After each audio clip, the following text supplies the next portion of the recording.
Hi hello ನಮಸ್ಕಾರ ವೀಕ್ಷಕರೇ, welcome to my YouTube channel. ಇವತ್ತು ನಾನು ಕರಾವಳಿ ಸ್ಪೆಷಲ್ ಚಟ್ಲೆ ಸುಕ್ಕ ಮಾಡೋದು ಹೇಗೆ ಅಂತ ಹೇಳ್ಕೊಡ್ತೀನಿ. ಇದಕ್ಕೆ ಬೇಕಾಗುವ ಸಾಮಗ್ರಿಗಳು: 1 ಚಮಚ ಕೊತ್ತಂಬರಿ ಕಾಳು, ಅರ್ಧ ಚಮಚ ಕಾಳು ಮೆಣಸು, ಅರ್ಧ ಚಮಚ ಜೀರಿಗೆ, 1/4 ಚಮಚ ಸಾಸಿವೆ, 8ರಿಂದ 10 ಕೆಂಪು ಮೆಣಸು.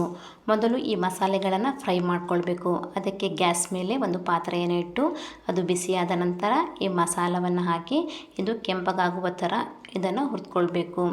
ಇದಕ್ಕೆ ಬೇಕಿದ್ದರೆ ಎಣ್ಣೆಯನ್ನು ಹಾಕಿ ಹುರ್ಕೊಳ್ಬೋದು. ನಾನು ಇಲ್ಲಿ ಎಣ್ಣೆಯನ್ನು ಯೂಸ್ ಮಾಡಿಲ್ಲ. ಇದು ತಣ್ಣಗಾದ ನಂತರ ಒಂದು ಮಿಕ್ಸಿ ಜಾರನ್ನು ತೆಗೆದುಕೊಂಡು ಅದಕ್ಕೆ ಹುರಿದ ಮಸಾಲವನ್ನು ಹಾಕಬೇಕು.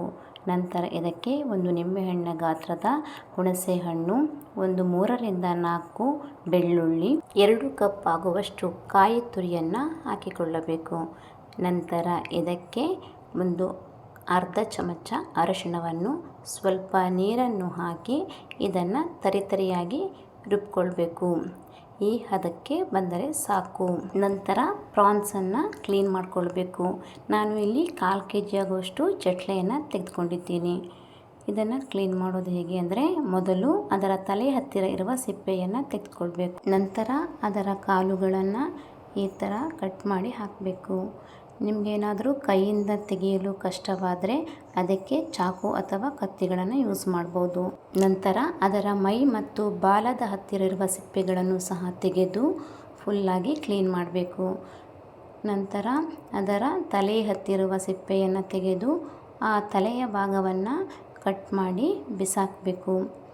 ಇದು ದೊಡ್ಡ ಪ್ರಾನ್ಸ್ ಆಗಿರೋದ್ರಿಂದ ಇದನ್ನು ನಾವು 2 ಕಟ್ಟುಗಳನ್ನು ಮಾಡ್ಕೊಳ್ತೀವಿ. ಚಿಕ್ಕದಾದರೆ ನೀವು ಅದನ್ನು ಹಾಗೆಯೂ ಸಹ ಹಾಕ್ಬೋದು. ಪ್ರಾನ್ಸ್ ದೇಹಕ್ಕೆ ತುಂಬ ಹೀಟಾಗಿರೋದ್ರಿಂದ ಇದನ್ನು ತಿಂದಾಗ ಸ್ವಲ್ಪ ನೀರನ್ನು ಜಾಸ್ತಿಯಾಗಿ ಕುಡಿಬೇಕು. ಆಗ ಹೀಟ್ ಬ್ಯಾಲೆನ್ಸ್ ಆಗುತ್ತೆ. ಅದೇ ರೀತಿ ಎಲ್ಲ ಪ್ರಾನ್ಸ್ಗಳನ್ನು ಸಹ ಕ್ಲೀನ್ ಮಾಡ್ಕೊಳ್ಬೇಕು. ಇದೇ ತರಹ ಎಲ್ಲ ಕ್ಲೀನ್ ಆಗಿದ ನಂತರ ಇದನ್ನು 3ರಿಂದ 4 ಬಾರಿ ಚೆನ್ನಾಗಿ ನೀರಿನಲ್ಲಿ ವಾಶ್ ಮಾಡಿ ನೀರನ್ನು ಬಿಸಾಕಬೇಕು. ಹೀಗೆ ಕ್ಲೀನ್ ಮಾಡಿ ಇಟ್ಟುಕೊಂಡಂತಹ ಚಟ್ಲಿಗೆ ಇವಾಗ 1ರಿಂದ 2 ಈರುಳ್ಳಿಯನ್ನು ಕಟ್ ಮಾಡಿ ಹಾಕಬೇಕು. ಇದಕ್ಕೆ ರುಚಿಗೆ ತಕ್ಕಷ್ಟು ಉಪ್ಪು ಮತ್ತು ಸ್ವಲ್ಪ ಅರಿಶಿಣ ಮತ್ತು ರುಬ್ಬಿದ ಮಸಾಲವನ್ನು ಹಾಕಿ ಒಂದ್ಸಲ ಚೆನ್ನಾಗಿ ಮಿಕ್ಸ್ ಮಾಡ್ಕೊಳ್ಬೇಕು. ಇದಕ್ಕೆ ಇವಾಗ ಸ್ವಲ್ಪ ನೀರನ್ನು ಹಾಕಿ ಮಿಕ್ಸ್ ಮಾಡ್ಕೊಳ್ಳಿ. ನೀರು ತುಂಬ ಜಾಸ್ತಿ ಹಾಕ್ಕೊಳ್ಬೇಡಿ, ಜಾಸ್ತಿ ಆದರೆ ಅದು ಸುಕ್ಕ ಥರ ಆಗಲ್ಲ. ನಂತರ ಇದನ್ನು ಗ್ಯಾಸ್ ಮೇಲೆ ಇಟ್ಟು ಪ್ಲೇಟನ್ನು ಕ್ಲೋಸ್ ಮಾಡಿ ಒಂದು 10 ನಿಮಿಷಗಳ ಕಾಲ ಇದನ್ನು ಚೆನ್ನಾಗಿ ಬೇಯಿಸ್ಕೊಳ್ಳಿ. ಸಾಮಾನ್ಯವಾಗಿ ಮೀನುಗಳನ್ನು ತಿನ್ನುವಾಗ ಅದರಲ್ಲಿ ಮುಳ್ಳಿರ್ತದೆ, ಅದು ಚಿಕ್ಕ ಮಕ್ಕಳಿಗೆ ಕಷ್ಟ ಆಗುತ್ತೆ. ಇದು ಪ್ರಾನ್ಸ್ ಆಗಿರೋದ್ರಿಂದ ಇದರಲ್ಲಿ ಮುಳ್ಳುಗಳೇನಿರೋದಿಲ್ಲ. ಇದನ್ನು ಚಿಕ್ಕ ಮಕ್ಕಳು ಸಹ ಈಸಿಯಾಗಿ ತಿನ್ಬೋದು. ಇವಾಗ ಈ ಥರ ಇದರಲ್ಲಿ ನೀರೆಲ್ಲ ಡ್ರೈ ಆಗಬೇಕು. ಚೆನ್ನಾಗಿ ಒಂದ್ಸಲ ಮಿಕ್ಸ್ ಮಾಡಿಕೊಂಡು ಇವಾಗ ಮಧ್ಯದಲ್ಲಿ ಸ್ವಲ್ಪ ಜಾಗವನ್ನು ಮಾಡಿಕೊಳ್ಳಿ.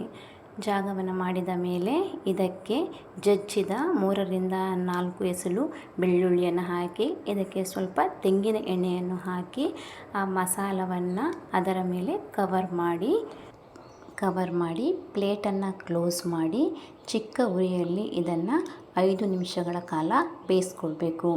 ಇದು ಇವಾಗ ಆಗಿದೆ. ನಂತರ ಇದನ್ನು ಒಂದ್ಸಲ ಚೆನ್ನಾಗಿ ಮಿಕ್ಸ್ ಮಾಡಬೇಕು. ಮಿಕ್ಸ್ ಮಾಡಿದ ನಂತರ ಕೊನೆಯಲ್ಲಿ ಕೊತ್ತಂಬರಿ ಸೊಪ್ಪನ್ನು ಹಾಕಿ ಇನ್ನೊಂದು ಸಲ ಮಿಕ್ಸ್ ಮಾಡಿಕೊಳ್ಳಿ. ಇವಾಗ ರೆಡಿಯಾಗಿದೆ. ನೀವು ಸಹ ಇದನ್ನು ಒಂದ್ಸಲ ಟ್ರೈ ಮಾಡಿ. ನನ್ನ ಚಾನಲ್ನ ಮೊದಲ ಬಾರಿ ನೋಡ್ತಾ ಇದ್ದರೆ ಪ್ಲೀಸ್ ಸಬ್ಸ್ಕ್ರೈಬ್ ಮಾಡಿಕೊಂಡು ನೋಡಿ. ಪಕ್ಕದಲ್ಲಿರುವ ಬೆಲ್ ಐಕಾನ್ನ ಒತ್ತಿ. ಲೈಕ್ ಮಾಡಿ, ಶೇರ್ ಮಾಡಿ. Thank you for watching.